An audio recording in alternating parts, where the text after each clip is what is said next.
جو جب defence minister تھا اور فورن منسٹر تھا دبئی سے تنخواہ لے رہا تھا. یہ کبھی سنا ہے کہ دبئی کی کمپنی سے ایک ملک کا فورن منسٹر اور ڈیفنس منسٹر تنخواہ لے؟ اور اس کے بعد وہ بچ بھی جاتا ہے, اس کو کچھ ہوتا بھی نہیں ہے. اور وہ کیونکہ طاقتور حلقوں میں اس کے دوستیاں تھیں, جب وہ الیکشن ہار رہا تھا 2018 میں تو ایک ٹیلی فون کیا, باجوہ صاحب مجھے بچا لو میں ہار رہا ہوں. اور باجوہ صاحب سپر کنگ نے کہا فکر نہ کرو تم جیت جاؤ گے, اور اگلے دن وہ جیت جاتا ہے. تو وہ جس طرح ہمیشہ عورتوں کے خلاف زبان استعمال کرتا ہے, اس نے پھر سے کی. ڈاکٹر زرکا نے, سینیٹر ڈاکٹر زرکا نے جواب دیا, ان کی 2 کلینکس وہ بند کر دی. یعنی اس سطح پہ کون کرتا ہے؟ ہماری ڈاکٹر سیما ایم پی اے کراچی کی, ان کے گھر پہنچ کے ان کی کلینک اس کو بند کر دیا. ہماری سمابیہ ایکس ایم پی, اس کے گھر کے اوپر پولیس پہنچ گئی. یعنی یہ کبھی ہوا ہے کیا؟ یہ کوئی دہشت گرد ہیں, یہ کوئی کسی انتشار میں ہیں, یہ انہوں نے کیا ہے؟ تو ایسے ہے کہ آپ تحریک انصاف کے آپ کوئی ممبر ہی ہوں, سپورٹر ہی ہوں, یہی کافی ہے. آپ کی بزنس بھی بند ہو جائے گی, آپ کو جیلوں میں بھی ڈال دیں گے, جھوٹے پرچے بھی ہو جائیں گے. یعنی صرف اب کوئی ضرورت نہیں ہے آپ کو کہ آپ نے کوئی جرم کرنا ہے. اس ملک میں اب جرم ہو گیا ہے تحریک انصاف کا ممبر ہونا, سپورٹر ہونا. کوئی اگر بزنس والا بھی کوئی سپورٹ کرتا ہے اس کے پیچھے بھی پڑ جاتے ہیں. آپ یہ سوچیں کہ شوکت خانم, اب شوکت خانم ساری قوم جانتی ہے کہ ملک کا سب سے بڑا خیراتی ادارہ ہے. ان کے ہر روز نوٹس آ جاتا ہے کہ جی فلانی ڈاکیومنٹ دکھائیں اور یہ ڈاکیومنٹ دکھائیں, جی وہ بتائیں کہ جناب کس نے ڈونیشنز دی تھی آپ کو. یعنی ایک یہ نہیں دیکھ رہے کہ اس سے نقصان کس کو ہو رہا ہے. کوئی فکر نہیں ہے کہ ملک کو کیا نقصان ہوگا. جو انہوں نے کیسز میرے اوپر اٹھائے ہوئے ہیں ذرا وہ سن لیں. سب سے اب جو قوم کے سامنے, کیونکہ الحق ہے, میرا ایمان ہے, ایمان ہی ہے, تو میں یہ سارے ایک طرف کھڑے ہو گئے ہیں, اسٹیبلشمنٹ ساتھ کھڑی ہو گئی ہے, اکیلا ان کا مقابلہ کر رہا ہوں. صرف توحید پہ, لا الہ الا اللہ پہ, ایمان اللہ پہ ہے. اور جس طرح اللہ ہر ان کی جو بھی کوشش کرتے ہیں خود ہی سچ سامنے آ جاتا ہے. جو انہوں نے میرے اوپر القادر کا کیس کیا, اب القادر کا کیس کیا تھا کہ عمران خان نے جو القادر یونیورسٹی بنائی ہے, جدھر مکمل طور پہ مستحق گھروں سے وہ بچے جو کہ جن کے ماں باپ اعلیٰ تعلیم نہیں افورڈ کر سکتے, وہ سب پڑھ رہے ہیں مفت. اور میں بتا چلا گا ہوں, سیرت نبی کو ہم نے بنایا کہ فیوچر لیڈرز بنے, تربیت ہو ان کو, اور ساتھ ساتھ اس کے ٹیکنالوجی بھی. یہ ہے اس کا جو ویژن ہے یونیورسٹی کا. اس کو سامنے لا کے بہت بڑی سکینڈل ہو گئی. اور اب پتہ چلا ہے کہ انہوں نے اپریل 2020 میں تفتیش کی تھی. وہ میں پہلے کہہ چکا ہوں آپ کو. نیشنل کرائم ایجنسی انگلینڈ کو رابطہ تھا نیب کے ساتھ. یہ جو سیٹلمنٹ ہوئی تھی ملک ریاض کی فیملی کی اور این سی اے کی, یہ سارا کچھ نیب کو پتا تھا. اور نیب نے اپریل 2020 میں یہ انکوائری بند کر دی تھی. ایک دفعہ انکوائری بند ہو جائے وہ نہیں کھول سکتے آپ. اور انہوں نے جو سب سے بات جو چھپا لی, جس کے اوپر اصل بات ہونی چاہیے, کہ این سی اے نے ملک ریاض کا جو پیسہ تھا وہ فریز کیا کیوں؟ وہ منی لانڈرنگ کی وجہ سے نہیں کیا. وہ انہوں نے کہا کہ ایک ٹرانزیکشن ہوئی, اور یہ سنیں ذرا غور سے, کہ حسن نواز نے پراپرٹی بیچی ملک ریاض کے بیٹے کو, اور وہ جو پراپرٹی بیچی وہ 50 بلین پاؤنڈ کی بیچی. انہوں نے کیوں, نیشنل کرائم ایجنسی انگلینڈ نے کیوں اس کے اوپر ایکشن لیا, اور ایکشن کیا لیا؟ ان کے اکاؤنٹ فریز کر دیے. کیوں کیے؟ کیونکہ پراپرٹی کی قیمت آدھی تھی. انہوں نے دیکھا کہ اس کی قیمت آدھی تھی, یعنی وہ 25 ملین پاؤنڈ کے ارد گرد اس کی قیمت تھی, 50 ملین پاؤنڈ کیسے دے دیا اس پراپرٹی کو؟ نواز شریف تب پرائم منسٹر تھا. یہ 2000 جب ہوا، یہ 16-17 میں جب پرائم منسٹر تھا، تو پرائم منسٹر نے اس وقت اپنا زور لگا کے وہ دگنی قیمت کے اوپر پراپرٹی ملک ریاض کو بیچی. یہ پہلے تو یہ بتائیں پیسہ کدھر سے آیا؟ کدھر سے حسن نواز کے پاس اتنا پیسہ آیا؟ جب وہ ملک سے باہر بھاگے ان سے یہ سوال پوچھے گئے نا، کیونکہ بتا ہی نہیں سکتے.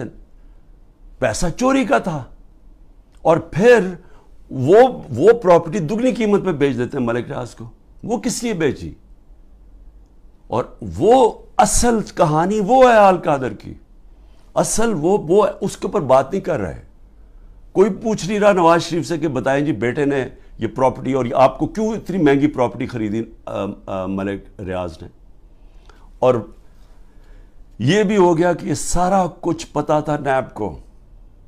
ان کا جو ڈپٹی وائس چیئرمین ہے اس وقت نیب کا، وہ اس کمیٹی میٹنگ میں بیٹھا ہوا تھا جب یہ کیس کلوز کیا گیا.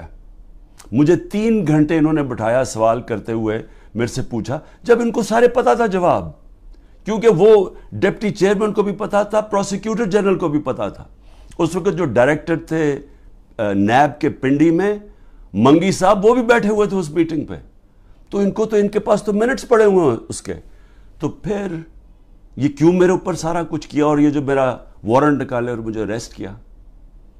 اور دوسری یہ جو توشہ خانہ ہے، یہ توشہ خانہ ایک عام کیس نہیں چل رہا، یہ ایسے ملٹری ٹرائل چل رہی ہے. یعنی کہ ایک فیئر ٹرائل کا مجھے موقع ہی نہیں دیا جا رہا. خیر وہ اس کے اوپر پھر سے میں سب جوڈے سے زیادہ بات نہیں کرتا، لیکن یہ میں کہوں گا کہ میرے سے وہ سوال پوچھے جا رہے ہیں جو آج پاکستان کی تاریخ، 70 سالہ تاریخ میں کبھی کسی سے، جن کو بھی کتنی گفٹس ملی ہیں توشہ خانہ میں، 70 سال سے ملتی ہیں گفٹس، کوئی نئی تو چیز نہیں ہے.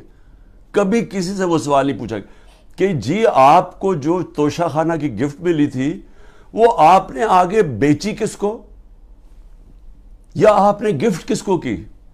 کبھی کسی سے آج تک یہ پوچھا ہے؟ کبھی کسی سے پوچھا ہے کہ توشہ خانہ جب آپ قیمت ادا کر کے وہ لے لیتے ہیں گفٹ، اس کے بعد آپ کی پراپرٹی آپ جو مرضی کریں؟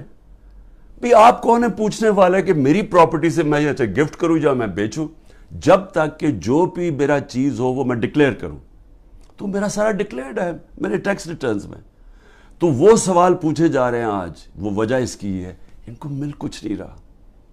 یہ 3.5 سال میں جتنا میں پرائم منسٹر ہوں، ان کو یہ 2 چیزیں ملی ہیں. اس کو کرپشن کہہ رہے ہیں، یہ جو توشہ خانہ ہے، اور دوسرا چیز القادر. یہ 2 کرپشن کے کیسز میرے پہ ملے ہیں.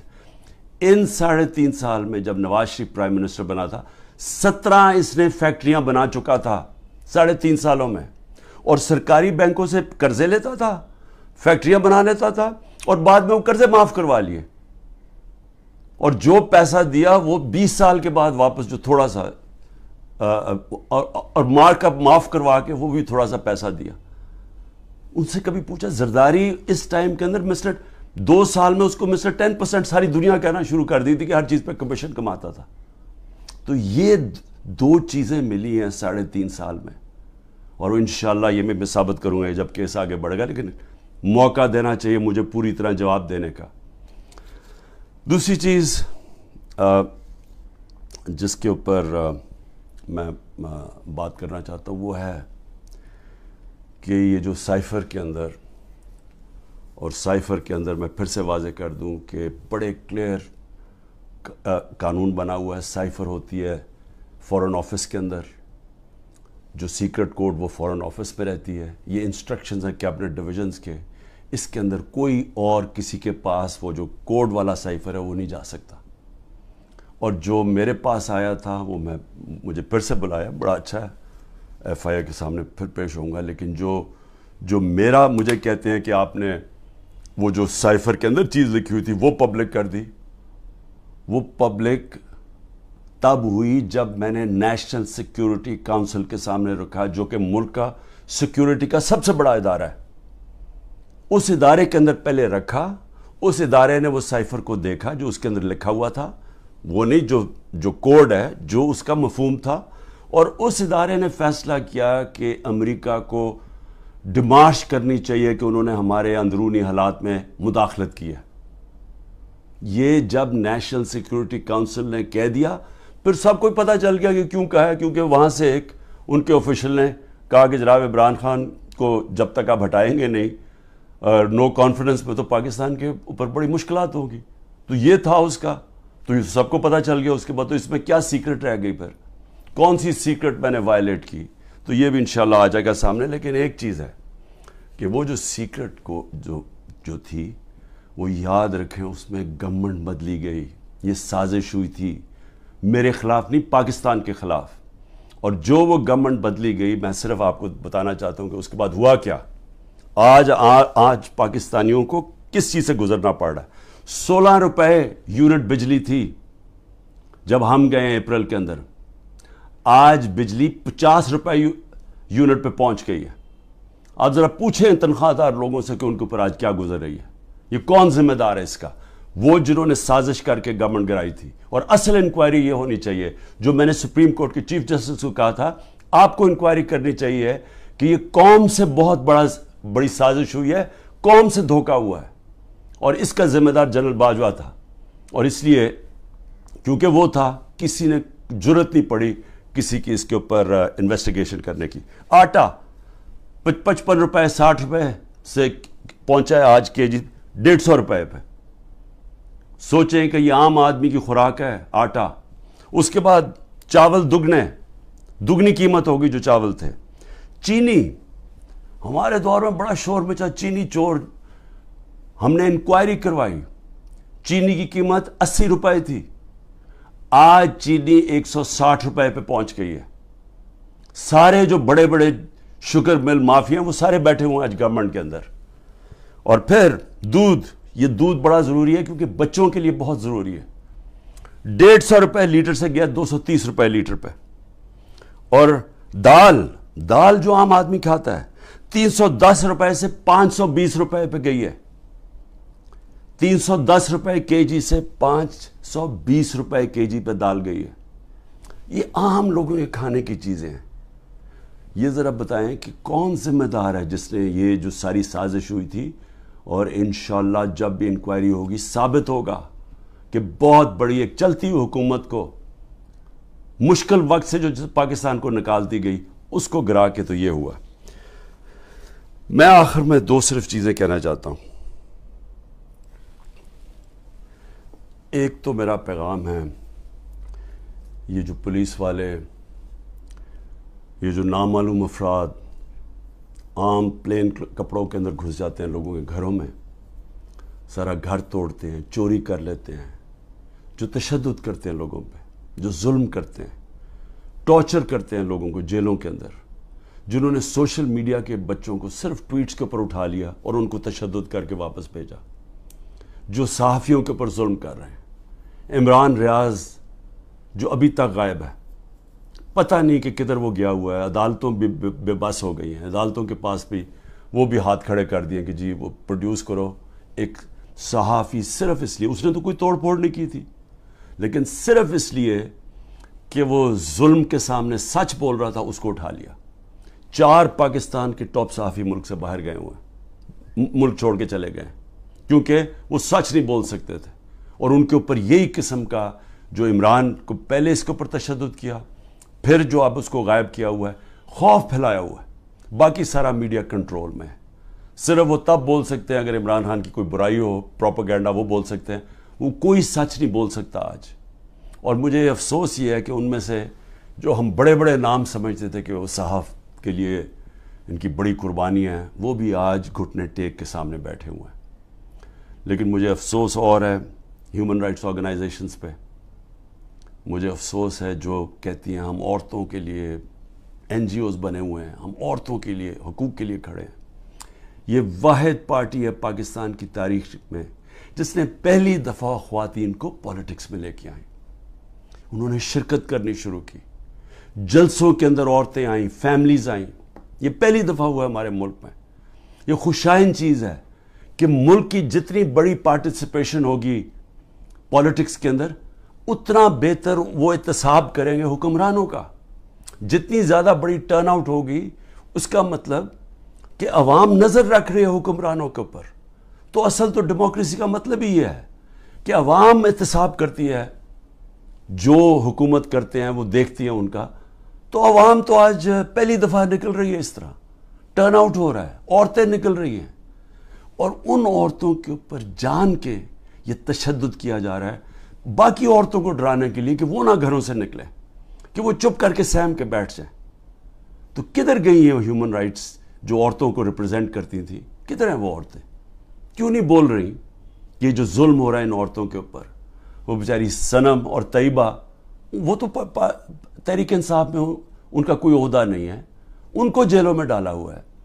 وہ صنم کے خامد آیا، اس کو پکڑ کے لے گئے، اب ان کا گھر میں بچہ ہے، وہ کیا کرے گا؟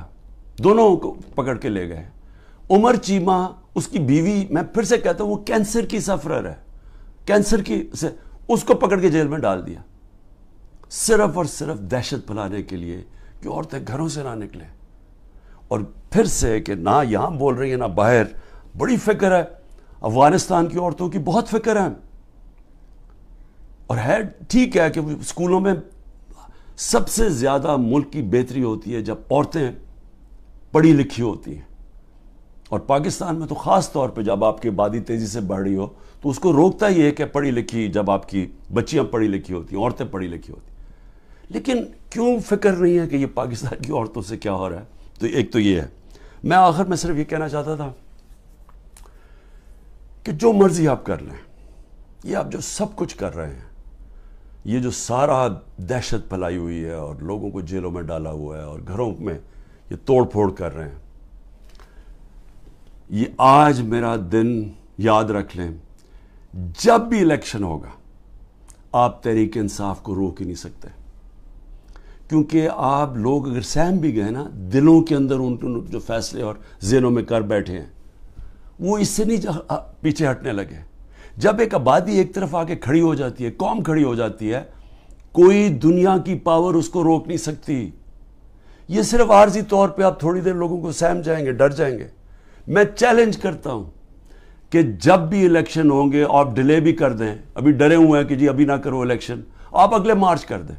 میں آپ کو چیلنج کرتا ہوں کہ تحریک انصاف سویپ کرے گی الیکشن انشاءاللہ، مجھے جیل میں ڈال دیں، ڈسکوالیفائی کر دیں، جیتنا تحریک انصاف نے، کیونکہ قوم فیصلہ کر بیٹھی ہے۔ اور یہ جتنے آپ حربے استعمال کر رہے ہیں، آپ تحریک انصاف کا ووٹ بینک اور بڑھتا جا رہا ہے۔ لوگ بیوقوف تو نہیں ہیں، قوم تو دیکھ رہی ہے کیا ہو رہا ہے، اور قوم کے اندر غصہ ہے۔ ایک معاشی طور پہ ان کا قتل کر دیا ہے، ایک مہنگائی ان کو لے بیٹھی ہے، ایک یہ 30 سال سے وہ شکلیں دیکھ رہی ہیں جو ملک کو لوٹ کے پیسہ باہر ان کا پڑا ہوا ہے، اور پھر ان کے اوپر خوف طاری کیا ہوا ہے کہ جناب ہم آپ مایوسی پھیلائی ہوئی ہے کہ تحریک انصاف جیت نہیں سکتی، عمران خان کے اوپر کانٹا مارا ہوا ہے۔ کانٹا صرف عوام کسی کے اوپر مارتی ہے، اور کوئی بھی انشاءاللہ جب بھی الیکشن ہوگا، کوئی بھی جب عوام کی رائے طے کر لیتی ہے، فیصلہ کر لیتی ہے عوام، آج تک دنیا کی تاریخ میں عوام کے خلاف کوئی نہیں جیتا۔ پاکستان زندہ باد۔